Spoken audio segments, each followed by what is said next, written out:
Mga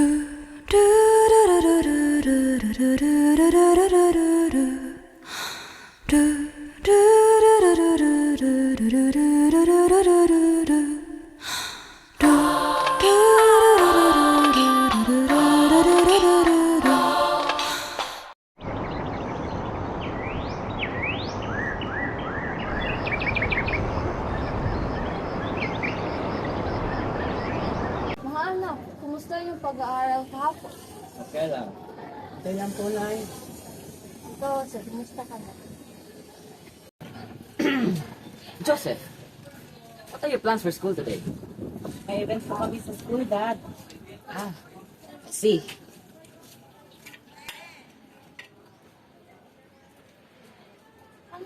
Anong problema ng iyong magulang?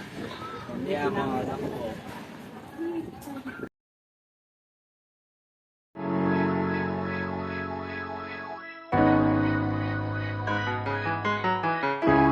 Pwede ka naman pumasok.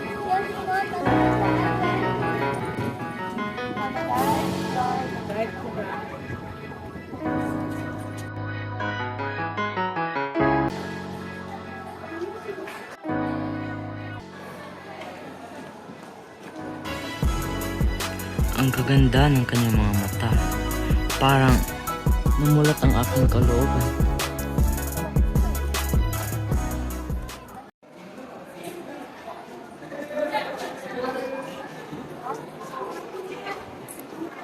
I want to choose the person that I want to.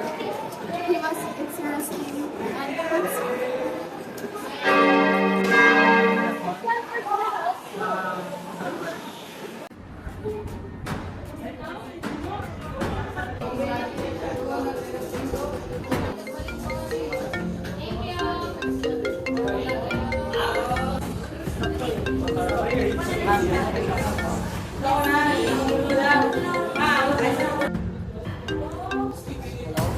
Pero kasi dati patay na. Namatay siya ng leukemia kanina alas 8 ng umaga. Pasensya ka na, Jose.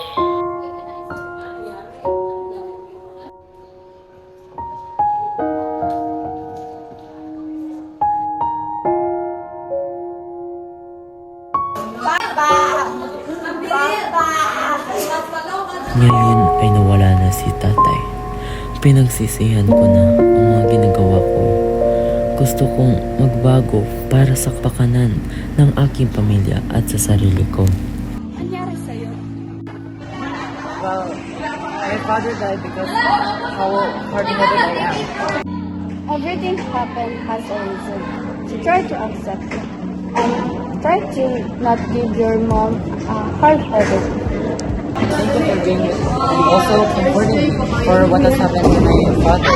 I'm always here with you. Ang pagkamatay ng tatay ko ang nagdulot sa akin ng pagdarusa. Upang masuklian ko ang paghihirap ng aking ama at ina, kinakailangan kong baguhin ang sarili ko upang magkaroon ako ng magandang kinabukasan. Ang kwentong ito ay hindi lamang nagbibigay sa akin ng leksyon.